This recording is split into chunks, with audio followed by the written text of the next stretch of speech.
وَإِذَا سَأَلَكَ عِبَادِي عَنِّي فَإِنِّي قَرِيبٌ أُجِيبُ دَعْوَةَ الدَّاعِ إِذَا دَعَانِ۔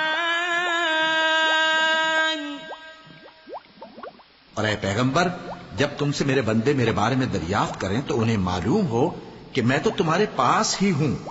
جب کوئی پکارنے والا مجھے پکارتا ہے تو میں اس کی دعا قبول کرتا ہوں۔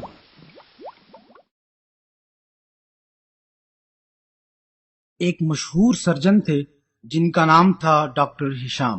وہ جلدی سے ہوائی اڈے پر پہنچے تاکہ ایک بین الاقوامی علمی کانفرنس میں شرکت کر سکیں، جس میں انہیں میڈیکل کی فیلڈ میں حاصل ہونے والی اہم کامیابیوں پر اعزازات سے نوازا جانا تھا۔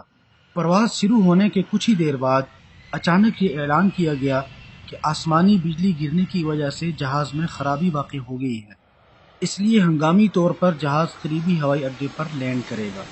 ڈاکٹر نے ہوائی اڈے پر انفارمیشن آفیسر سے بات کرتے ہوئے کہا، میں ایک انٹرنیشنل ڈاکٹر ہوں، میرا ہر منٹ لوگوں کی جانوں کے برابر ہے، اور آپ یہ چاہتے ہیں کہ میں 16 گھنٹے جہاز کے انتظار میں بیٹھا رہوں؟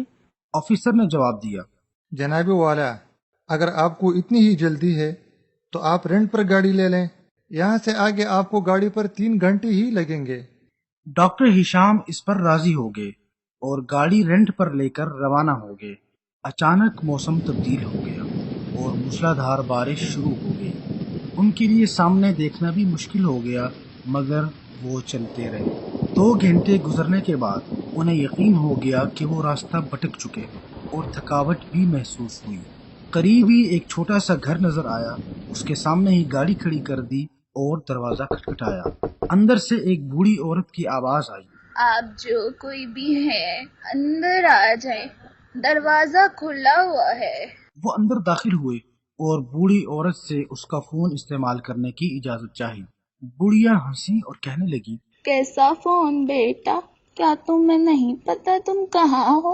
یہاں نہ بجلی ہے نہ ٹیلی فون، لیکن تم بیٹھو اور ذرا آرام کرو، ایک کپ گرما گرم چائے پی لو، کھانا بھی پڑا ہوا ہے وہ بھی کھا لو تاکہ تمہاری جان میں جان آ جائے۔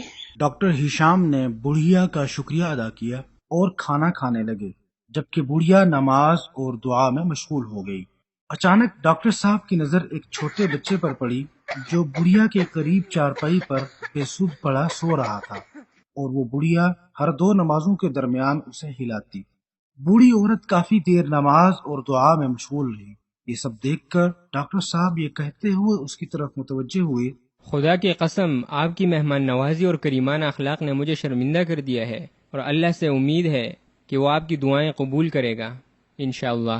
بڑھیا بولی، اے بیٹے، تم مسافر ہو جس کے ساتھ حسن سلوک کا اللہ نے حکم دیا ہے، اور رہی بات میری دعاؤں کی، تو اللہ تعالیٰ نے میری ایک دعا کے علاوہ تمام دعائیں قبول کر لی ہیں۔ یہ سن کر ڈاکٹر ہشام بولے، وہ کون سی دعا ہے جو ابھی تک قبول نہیں ہوئی؟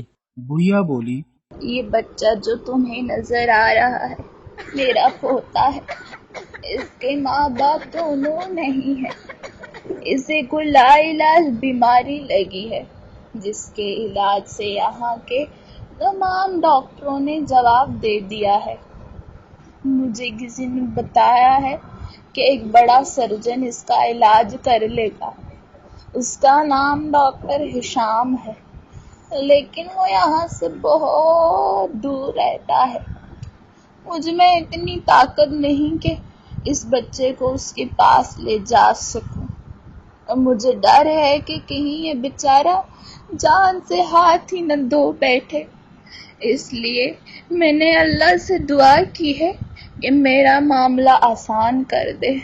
ڈاکٹر صاحب رو پڑے اور بولے، اللہ کی قسم، آپ کی دعا نے جہازوں کو خراب کر دیا اور آسمانی بجلیاں گرائیں اور بارش برسائی تاکہ مجھے کھینچ کر آپ تک پہنچائے۔ قسم سے مجھے اپنی آنکھوں سے دیکھنے سے پہلے یہ یقین نہیں تھا کہ اللہ تعالیٰ دعا پر ایمان رکھنے والے اپنے بندوں کی دعاؤں سے اسباب کو اس طرح پیدا کرتا ہے۔ جب اسباب ختم ہو جاتے ہیں تو زمین و آسمان کے خالق کی طرف رجوع کے سوا کوئی راستہ باقی نہیں بچتا۔ وَإِذَا سَأَلَكَ